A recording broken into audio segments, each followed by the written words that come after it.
गंदा बोलने वालों से दूरी बनाकर रखो, गंदे काम करने वालों से दूरी बनाकर रखो, वरना गंदा बोलने वाला, गंदा काम करने वाला, गलत व्यवहार करने वाला, गलत व्यक्ति अच्छे व्यक्ति को फंसाकर चला जाता है और गंदा अपनी जगह। एक बड़ा सुंदर संवाद हमने पहले कथा में कहा, आप लोगों ने सुना होगा। एक कौवा दौड़ते दौड़ते उड़ते उड़ते मानसरोवर पर आ गया, जहां पर हंस बैठे हुए, जहां पर हंस और कौवा हंसों के पास में आया और हंस बैठे हुए थे। जो कौवे को देखा हंसों ने, सारे हंसों ने कौवे से कहा कि तुम अपने अपने जाओ, अपने यहां से तुम जहां बैठते हो वहां जाइए। हंस कौवे को भगा रहे, कौवा नहीं जा रहा। कौवा नहीं गया तो हंस चले रहे, केवल एक हंस बैठा रहा, और एक हंस बैठा था तो उसने कौवे से दोस्ती कर ली। अब कौवे और हंस की ऐसी दोस्ती हो गई, ऐसी दोस्ती हो गई कि कौवे को भूख लगने लगी, और भूख लगने लगी तो कौवा कहने लगा मुझे बहुत भूख लग रही है, कुछ दे दो मुझे खाने के लिए, कुछ मुझे प्रदान करो खाने के लिए। तभी उसी समय पर, उसी पल, उसी घड़ी हंस गया, मोती चुक कर ले आया, कौवे को दिया, ले कौवा ये मोती ले, खा ले। कौवा कहने लगा आज तक मैंने जिंदगी में मोती नहीं खाया, मेरी तो चोंच टूट जाएगी, मैं मोती कैसे खा सकता, अभी तक मैंने कभी मोती नहीं खाया, अभी तक मैंने मोती का सेवन नहीं करा, अगर मैं खाऊंगा तो मेरी ये चोंच टूट जाएगी, अगर मैं खाऊंगा तो मेरी चोंच टूट जाएगी, मैं नहीं खाता। कौवे ने मना कर दिया। अब कौवा भूखा रहने लगा, बहुत भूख से बिलखने लगा। भूख के कारण जब बिलख रहा था कौवा, कौवा को कहने लगा हंस से, हंस अब तू मेरे साथ चल, मेरे यहाँ रहना दो एक दिन। हंस चले गया कौवे के साथ में। कौवा, हंस तो मानसरोवर पर रहता था, कौवा शमशान में बड़ के पेड़ के ऊपर रहता था। कौवा बैठ गया, हंस को भूख लगी। हंस ने कहा कौवे मुझे भूख लग रही है। कौवा कहता है मैं अब भी लेकर आता हूँ। कौवा उड़ कर गया, मरा हुआ कुत्ता पड़ा था, उस कुत्ते का मांस उठाया कौवे ने, लाकर हंस को देने लगा। हंस कहता है मैं नहीं खाऊंगा, भले मर जाऊंगा पर ये गंदी चीज नहीं खाऊंगा। दोनों बात कर रहे थे और वो मांस का टुकड़ा नीचे गिर गया। नीचे गिरते ही एक राजकुमार बैठा था, उसके ऊपर मांस का टुकड़ा गिरा। राजकुमार को क्रोध आया, उसने धनुष उठाकर बाण छोड़ा। जो बाण छोड़ा, छोड़ते से कौवा तो भाग गया, हंस को तीर लग गया। हंस को जैसे बाण लगा, हंस नीचे गिरा तो राजकुमार ने हाथ जोड़कर कहा हंस देव मैंने तो कौवे के ऊपर बाण छोड़ा था और बाण आपको लग गया। इतने में हंस कहते हैं भाई तेरी गलती नहीं है, मैंने गलत व्यक्ति का संग कर लिया था, गलत व्यक्ति का संग करा इसलिए मुझे ये बाण लगा। गलत काम करने वाला व्यक्ति गलत काम करके निकल जाता है, गलत बोलने वाला व्यक्ति गलत बोलकर निकल जाता है, गलत कार्य करने वाला व्यक्ति गलत काम कर निकल जाता है, और अच्छा व्यक्ति इसमें फंस जाता है।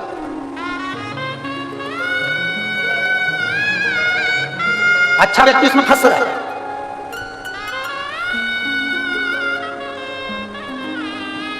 और इतना फंसा हुआ है वो अच्छा व्यक्ति के निकलने का प्रयास करता है तो निकल नहीं पाता।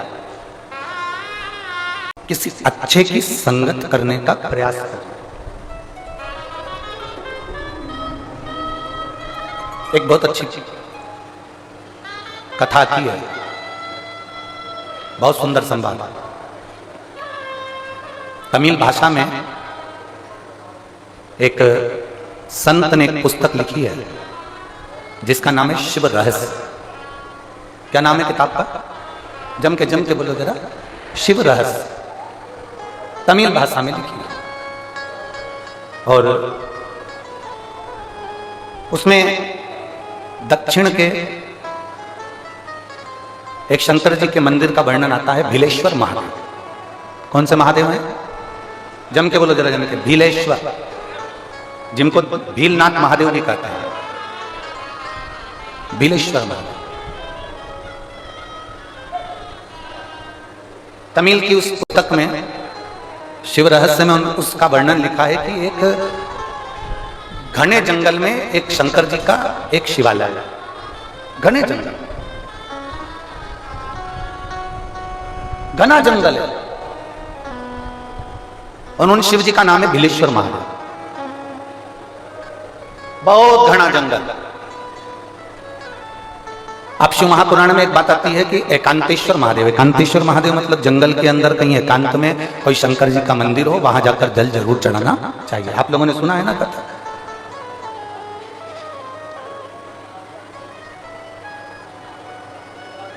वहां जल जरूर चढ़ाना चाहिए।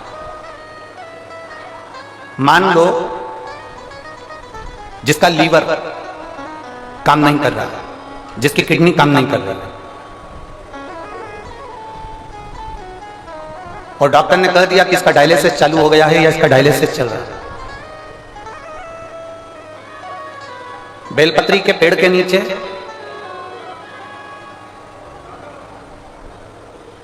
एक पात्र में गंगा जल रख लीजिए, एक कटोरी के अंदर एक पात्र में गंगा जल रख लीजिए और उसमें 7 बेलपत्र उस गंगा जल के अंदर, ये जो बेलपत्र हैं 7 बेलपत्र गंगा जल के अंदर, ये 2 पत्ती उस कटोरी के अंदर नहीं जाना चाहिए, बस उसमें से एक पत्ती उस गंगा जल के अंदर जाए। बहुत सावधानी से सुनिएगा, एक पत्ती उस गंगा जल के अंदर चली जाए। 7 बेलपत्र लेना है, एक एक बेलपत्र को इसी तरह से उसको रखना और भगवान शिव के कुंडकेश्वर महादेव का स्मरण करिए और अवधूतेश्वर महादेव का स्मरण करिए। घी का एक दीप लगा लीजिए और देवादिदेव महादेव से पंचाक्षर मंत्र हो तो नमः शिवाय, षडाक्षर मंत्र याद हो तो ओम नमः शिवाय या श्री शिवाय नमस्तुभ्यम का जाप कर कर उस जल को लेकर आ जाइए। बेलपत्री को उठाकर शंकर जी के मंदिर में चढ़ा दीजिए और वो जल लेकर आने के बाद जिसका लीवर या किडनी या डायलिसिस चल रहा है उसको थोड़ी थोड़ी मात्रा में वो जल दिन भर में कम से कम 5-6 बार में वो पानी पूरा खत्म कर दीजिए जो जल आप लेकर। धीरे धीरे डायलिसिस अगर हफ्ते में 2 बार हो रहा है तो हफ्ते में 1 बार होगा, फिर महीने में 1 बार होगा, फिर धीरे धीरे किडनी लीवर काम करना प्रारंभ कर देगा और डायलिसिस आपका बंद हो जाएगा। शिव रहस्य उस पुस्तक में लिखा कि जंगल एक घना जंगल है, उस घने जंगल में बहुत घने जंगल के अंदर बहुत घने जंगल, इतना घना जंगल है और उस घने जंगल में बिलेश्वर महादेव का मंदिर है एकांत।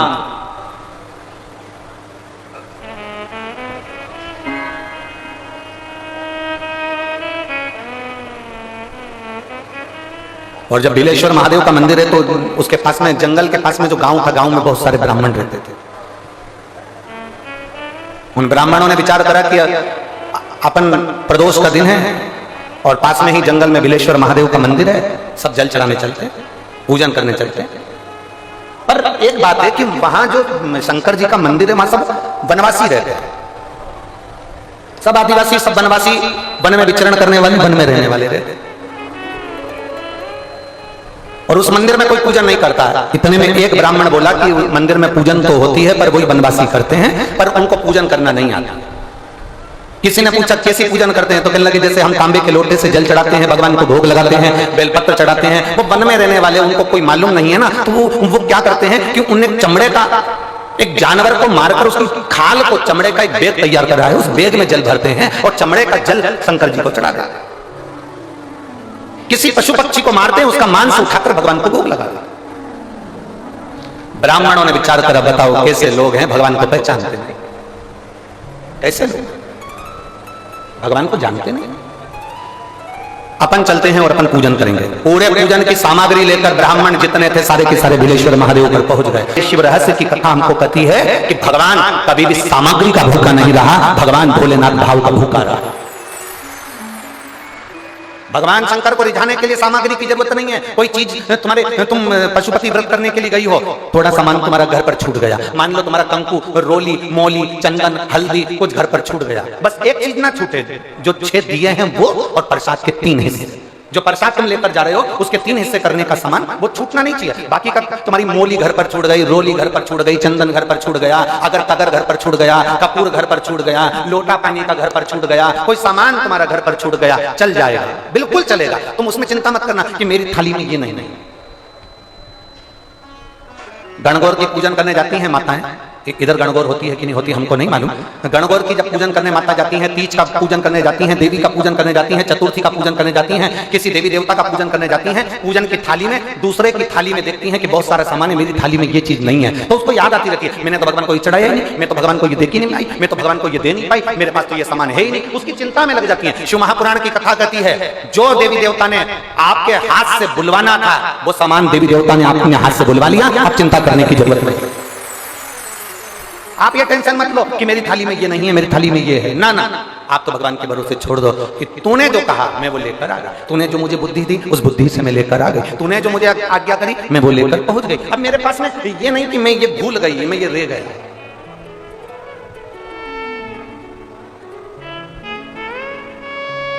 महाराज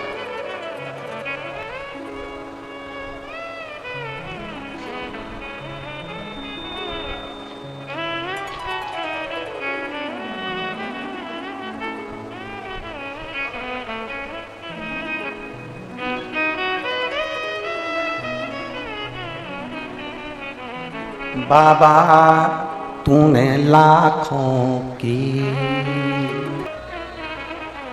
हाथ में जल का पात्र हो, शंकर के मंदिर में जब तुम जा रहे हो, शिव के पास जब पहुंचो, जल से हाथ, ये लोटा जब जल का तुम बाबा को समर्पित कर रहे हो, जल चढ़ा रहे हो, उस समय पर बाबा से जरूर कहो, बाबा बहुत दिन हो गए, बहुत दुखी हूं, ए मेरे शंकर, मेरे कुबेरेश्वर महादेव, मेरे महाकाल राजा, मेरे इस हाथ को अब तुम पकड़ लो बाबा, बहुत दुखी हूं, अब तुम थाम लो बाबा। करके बिलेश्वर महादेव मंदिर में पहुंचे। अब बिलेश्वर महादेव के मंदिर में जब गए, उन्होंने मंत्र साधना कर कर बिलेश्वर महादेव का पूजन करना प्रारंभ किया। जरा समझिएगा कथा को, बड़े बड़े भाव से समझिए।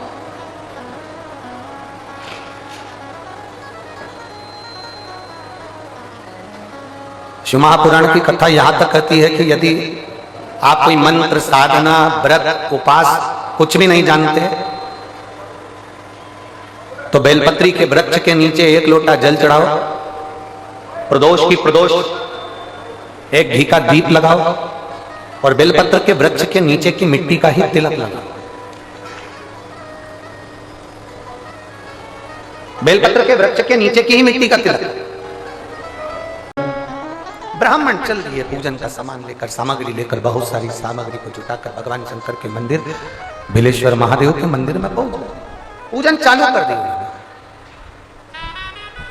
आराधना चालू कर दी उन्होंने। बहुत सारी सामग्री पूजन की लाए थे और पूजन प्रारंभ किया। आधी पूजन हुई थी,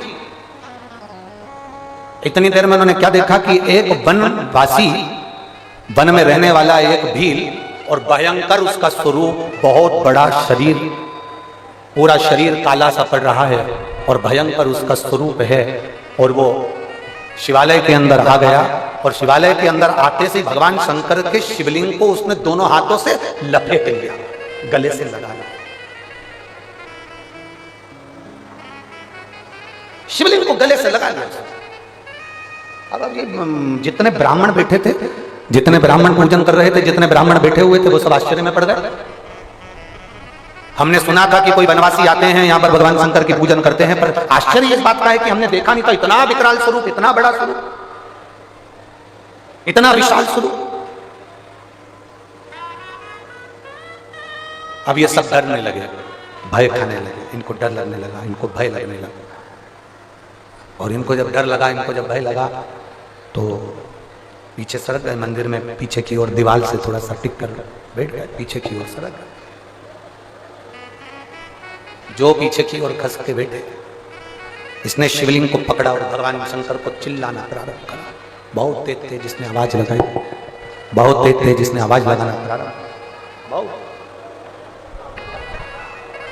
अब ब्राह्मणों को इसकी भाषा समझ में नहीं आ रही थी कि ये क्या बोल रहा है, और जो शंकर भगवान का शिवलिंग पकड़ा था, वन में रहने वाला वो व्यक्ति, वो आदिवासी, वो रहने वाला वनचर जो शंकर भगवान का शिवलिंग पकड़ा था, वो ब्राह्मणों को देख भी नहीं रहा था कि ब्राह्मण क्या कर रहे हैं,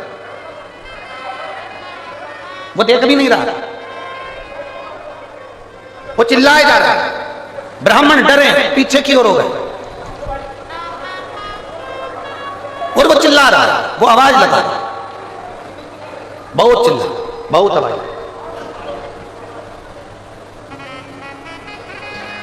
और इतना चिल्लाया वो, इतना चिल्लाया, इतना आवाज लगाया, बहुत।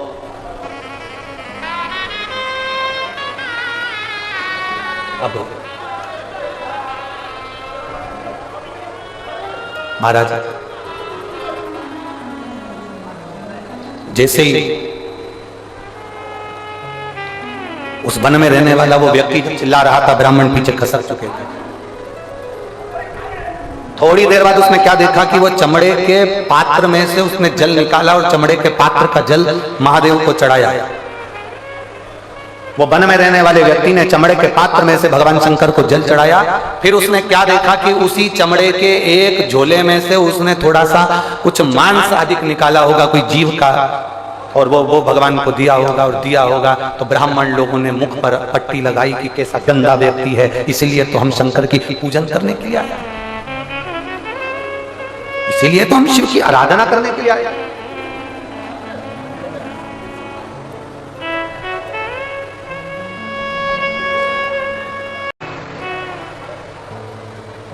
शिव को पहचाने नहीं। अब थोड़ी देर बाद क्या होता है कि उन्होंने जल चढ़ाया, जल चढ़ाकर उसने जो भोग लगाया, भोग लगाने के बाद में ब्राह्मण को उससे चिढ़ने लगे, क्रोध करने लगे। इतनी देर में शंकर भगवान के उस शिवालय में जब उसने शिवलिंग पकड़कर अपने दोनों हाथों से, वो वन में रहने वाला व्यक्ति, वो जंगल में रहने वाला व्यक्ति शंकर भगवान के शिवलिंग को जब अपने दोनों भुजाओं से अपने गले से लगाता है और लगाकर जो पुकारता है, जो पुकारना प्रारंभ करा, इतनी देर में तो शंकर भगवान का शिवलिंग और शिवालय दोनों थर थर कांपना प्रारंभ कर दिया, हिलना प्रारंभ। शिवालय हिल रहा, ऐसा लग रहा है जैसे भूकंप, ऐसा लग रहा है जैसे भूकंप आ रहा है। हारमोनियम थोड़ा स्वर लगा, हारमोनियम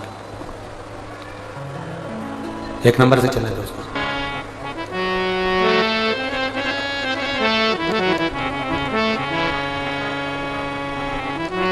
पूरा भूकंप आ गया ऐसा, और जैसे भूकंप आया पृथ्वी हिली, पृथ्वी डोली।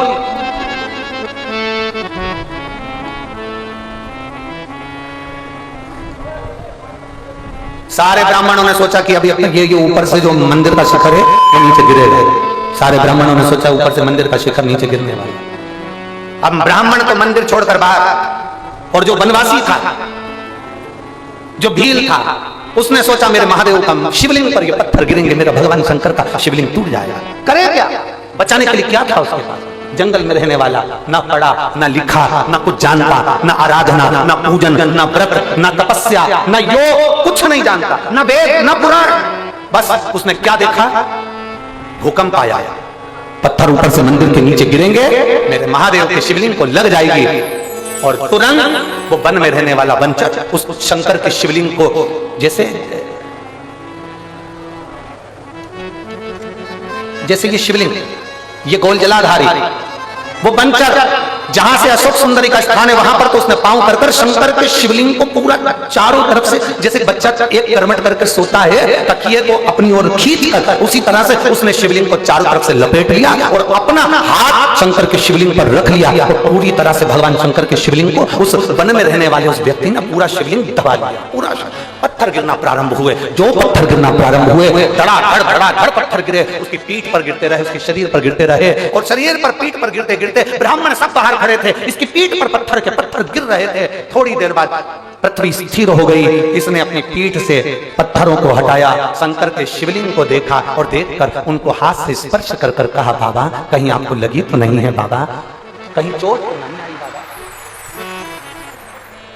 और चिल्लाकर बोला अपनी भाषा में, रोज तुम मुझे बचाते थे, रोज तुम मेरी रक्षा करते थे, महादेव आज मैंने तुम्हारी रक्षा कर दी, आज मैंने तुम्हारी रक्षा कर दी। इतना तो कहना था, शंकर भगवान प्रकट हो गए उस शिवलिंग में से, प्रकट हो गए, और शिव जी प्रकट होकर कहते हैं ये शिवलिंग साधारण नहीं, तू भील है, तूने यहां पर मेरी सेवा करी है, इसका नाम भीलेश्वर महादेव होगा।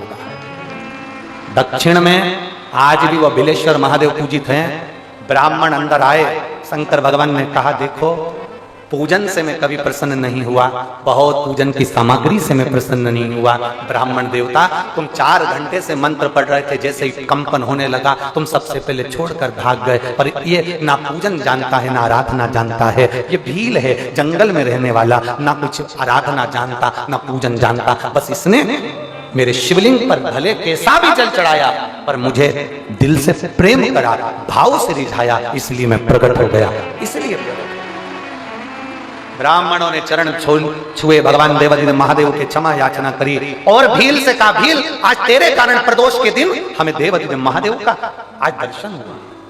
शिव महापुराण की कथा में भगवान शंकर कहते हैं, सुनो ए ब्राह्मण देवता, प्रदोष के दिन यदि शंकर के मंदिर के शिखर का दर्शन हो जाए, प्रदोष के दिन शंकर के शिवलिंग का दर्शन हो जाए, प्रदोष के दिन बेलपत्र का दर्शन हो जाए, या प्रदोष के दिन शंकर भगवान की पवित्र कथा शिव महापुराण सुनने को मिल जाए, या प्रदोष के दिन किसी शंकर के भक्त का दर्शन करने का मौका मिल जाए, तो समझ लेना कि शिव का दर्शन, शिव का दर्शन। मेरा बाबा, मेरा उघड़दानी, मेरा त्रिकालदर्शी, मेरा कैलाश विनाशी उस रूप में प्रकट हो जाता आने का प्रयास शिव पुराण कर रहे, शिव तत्व कर। और आप सबसे निवेदन है, अपने अपने घर वालों से कह देना, परिवार वालों से कह देना, नातेदार रिश्तेदारों से कह देना, 4 दिन की कथा नहीं सुनी तो क्या हुआ, पर परसों सुबह 8 बजे से 11 बजे तक कथा रहे, दुकान थोड़ा 12 बजे जाकर खोल लेना, पर शिव महापुराण की कथा जरूर सुनिए। एक लक्ष्य, शंकर भगवान को अपना पिता मानकर तुम दिल से जो कहोगे वो सुनेगा, दिल से जो कहोगे। शिव कथा करो, भगवान शंकर का संवाद करो, शिव महापुराण की कथा करो। माता पार्वती जी विवाह कर भगवान शंकर के साथ में कैलाश धाम पर आकर विराजमान हो गए। पार्वती जी ने भगवान देवादिदेव महादेव से कई प्रश्न किए, कई प्रश्न, कोई प्रश्न में कमती नहीं रखी माता पार्वती। आप सभी के स्मरण में होगा कि माता पार्वती जी ने भगवान देवादिदेव महादेव से जब अपने मन की बात का एक भाव प्रकट किया, संतान प्राप्ति के लिए कुछ सुख का अनुभव कराने का भाव किया, और एक बात अपने भीतर उतारिए, जैसे एक संतान हो जाती है, मान लो एक बच्चा हो गया, एक संतान हो गई, और एक संतान होने के बाद में दूसरी संतान हो ही नहीं रही, किसी को 10 साल हो गए, किसी को 8 साल हो गए, किसी को 5 साल हो गए, किसी को 6 साल हो गए, किसी को 9 साल हो गए, किसी को 12 साल हो गए, दूसरी संतान हो ही नहीं रही। आपने डॉक्टरों को भी दिखाया, इलाज भी करवाया, फिर भी संतान का सुख नहीं है। तो शिव महापुराण में बेलपत्र के वृक्ष का बड़ा सुंदर भाव का, जिसको संतान का सुख नहीं है उसको सफेद आंकड़े की जड़ का प्रयोग करना चाहिए, और जिसके घर में एक संतान हो चुकी है और दूसरी संतान नहीं हो रही है, 8 साल 10 साल 15 साल 20 साल 22 साल हो गए और दूसरी संतान का अगर सुख नहीं है, तो उसके लिए बेलपत्री के वृक्ष के नीचे का एक भाव बड़ा सुंदर कहा गया। किसी भी सोमवार से आप ये प्रयोग करना प्रारंभ कर सकते। 11 रुद्र होते हैं, 11 रुद्र होते हैं। एक सोमवार को बेलपत्री के वृक्ष के नीचे जाइए और बेलपत्र के वृक्ष के नीचे जाकर एक एक रुद्र का स्मरण करना। क्या है, बेलपत्री के वृक्ष के नीचे जब आप जाएं तो बेलपत्र के वृक्ष के नीचे की ही मिट्टी का एक कुंड, आप लोग क्या कह सकते हैं यहाँ पर, हम क्या बोले उसको, जैसे मिट्टी का एक कटोरी बनाते हैं ना, क्या बोलते हैं उसको, कुंडी बना देते हैं मिट्टी की। बेलपत्री के वृक्ष के नीचे की ही मिट्टी, उसी मिट्टी का एक छोटा सा एक कुंडा बना दो उसको मिट्टी का। जितने लोग आस्था चैनल पर सुन रहे हैं, जितने लोग फेसबुक यूट्यूब पर श्रवण कर रहे हैं, बड़े ध्यान से सुनिएगा, सावधान। मिट्टी की कुंडी बनाई, उस कुंडी में जल समर्पित कर दिया, और जल चढ़ाने के बाद में एक घी का दिया लगाकर वहीं पर थोड़ा सा मीठा, कुछ भी जो आपके पास में हो, घर में जो भी उस समय पर आपके साथ में हो, या तो दूध घर का मीठा हो, जैसे मावे का, खोए का हो, या खीर हो, तो वहीं पर एक कटोरी में थोड़ा सा रख दीजिए, और उस कुंडी में जो जल चढ़ाया गया है वहां पर उस बेलपत्री के वृक्ष के नीचे भगवान शंकर के 11 जो रुद्र हैं उसमें से एक एक रुद्र का आपको स्मरण करना है। 11 रुद्र का नाम क्या है, तो पहले नंबर पर आता है कपाली, दूसरे नंबर पर आता है पिंड, तीसरे नंबर पर आता है भीम, चौथे नंबर पर आता है विरूपाक्ष, पांचवें नंबर पर आता है बिलोहित, छठे नंबर पर आता है शास्त्र, सातवें नंबर पर आता है अचपात, आठवें नंबर पर आता है अहिष्णु, और 9वें नंबर पर आता है शंभु, 10वें नंबर पर आता है चंड, और 11वें नंबर पर आता है भव। अगर अभी आप लोग नहीं लिख पाए हैं तो बाद में मोबाइल पर से कथा को पीछे खींचना, फिर उसमें से धीरे धीरे इसको लिखना। एक रुद्र के नाम से एक कुंड का निर्माण करा, पूजन करी, घी का दिया लगाया, वहां जो मीठा रखा है उसको लिया, कुंड में से थोड़ा सा जल लिया, बेलपत्री के पेड़ के नीचे आचमन किया, जो मीठा रखा है वो ले जाकर रात्रि के समय पर सोने से पहले पति पत्नी उसको पाएं और साथ रहें। एक सोमवार को ये प्रयोग करना है, फिर दूसरे सोमवार को दूसरे जो एकादश जो 11 रुद्रों का जो वर्णन किया गया है, एक एक रुद्र का नाम लेकर एक बार कुंड का निर्माण करना है। दूसरे सोमवार को जैसे एक बार आपने अगर कपाली नाम से पूजन करी, दूसरे नंबर पर पिंडल नाम से पूजन करी, तीसरे नाम पर भीम नाम से, फिर आप विरूपाक्ष नाम से, ऐसे एक एक सोमवार करना है 11 सोमवार। और 11 सोमवार जैसे तुम्हारे पूर्ण होंगे, भले 10 साल हो गए हो चाहे 15 साल हो गए हो, गर्भ जरूर घेरेगा और संतान की प्राप्ति जरूर। किसी किसी के यहाँ पर 11 रुद्र भी पूरे नहीं हो पाते हैं और गर्भ ठहर जाता है। लगभग 4-5 रुद्र पूरे होते हैं और गर्भ ठहर जाता है। तो आप जो 11 रुद्र हैं इनका स्मरण कर कर भी भगवान शंकर से प्रार्थना कर सकते हैं, भगवान शिव से प्रार्थना कर सकते।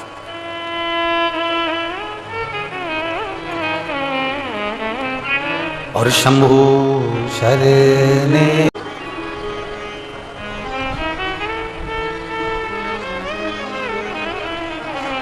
माता पार्वती जी ने कार्तिकेय जी से कहा,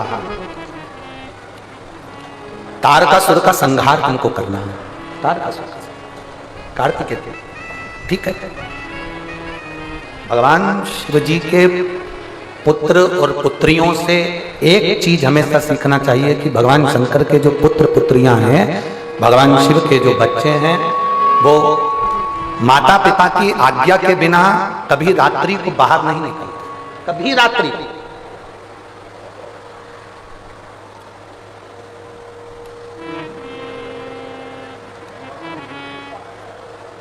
मनुष्य में और पशु पक्षी में एक सबसे बड़ा अंतर है। एक गाय भी अगर चरने के लिए जाती है तो रात होने से पहले अपने घर आ जाती है। बोलो सही है कि गलत है? अब गाय को भी जाने दो, गाय में तो बुद्धि होती है, भैंस में तो रत्ती भर नहीं होती है। वो कहते हैं ना भैंस के आगे बीन बजाना, वो इसीलिए कहते हैं भैंस में रत्ती भर। गाय दिन में चरने जाती है, रात को अपने घर आ जाती है। भैंस में तो अकल नहीं होती, इसके बाद भी भैंस चरने जाती है तो रात को जम के, बोलो जरा जम के, घर आ जाती है। पक्षी दिन भर घूमता है, रात को अपने घोंसले में आ जाता है। हिरण रात भर घूमता है, दिन भर घूमता है, रात्रि को अपने उस गुफा में प्रवेश कर जाता है। पशु पक्षी भी रात्रि के समय पर अपने घर में आ जाते हैं। केवल एक मनुष्य ही एक ऐसा पैदा हुआ है कि जैसे जैसे रात बढ़ती है इनका दिन चालू होता है। रात बढ़ती है तब इनका दिन प्रारंभ होता है, दिन प्रारंभ। और जैसे जैसे रात बढ़ती जाती है, जैसे जैसे रात बढ़ती जाती है, इनका दिन प्रारंभ होता चला। शिव महापुराण की कथा कहती है, जिनके घर के बच्चे रात रात भर गायब रहते हैं ना, उस घर को धन्य बनाना, उस घर को कृतार्थमय बनाना सबसे कठिन काम हो जाता है। सबसे पहला काम मेरी जीजियों को करना चाहिए कि अपने घर के बच्चों को रात्रि में कहीं जाने से रोकना चाहिए। तुम जाओ रात्रि के 8-9 बजे तक जाओ, 9 बजे के बाद अपने घर में आ जाओ, पर पूरी रात आप अपना घर छोड़कर कहीं ना जाओ। भगवान देवाधिदेव महादेव का चरित्र कहता है, भगवान षडानंद कार्तिकेय जी ने तारकासुर का संहार किया। माता पार्वती जी ने तन पर उपटन धारण करा और मां पार्वती जी तन पर उपटन धारण करती। लोग कहते हैं कि वो उपटन चंदन का धारण करा था। शिव महापुराण की कथा कहती है, मां ने तन पर गोबर का लेपन करा है गौ माता के, और उस गोबर को निकालकर एक बालक का निर्माण करा, जिसको हमारे यहाँ गोबर गणेश भी कहा गया है। उसको हमारे यहाँ गोबर गणेश भी कहा गया। जब कोई पूजन होती है, आराधना होती है, तो गोबर के गणेश जी बना लिए जाते हैं, गोबर के गणेश जी बना लिए। माता पार्वती जी ने बालक का निर्माण करा, देवाधिदेव महादेव का आगमन हुआ। आगमन होते से ही अंदर प्रवेश नहीं दिया तो शीश काट दिया गया और हाथी के शीश को लाकर भगवान विनायक के धड़ पर रखा गया। श्री गणेश जी महाराज का प्रागट्य होता है। जोरदार ताली बजाकर स्वागत करिए। भगवान श्री गणेश जी महाराज का प्रागट्य हुआ। चारों तरफ आनंद की लहर। अगर शिव भक्ति कहीं मिले, बाजार में सब कुछ मिल सकता, पति नहीं। बाबा देवादिदेव महादेव की कृपा से जो शिव भक्ति आप लोगों को मिली है, उसको आनंद से 10 तत्वों को ग्रहण करें।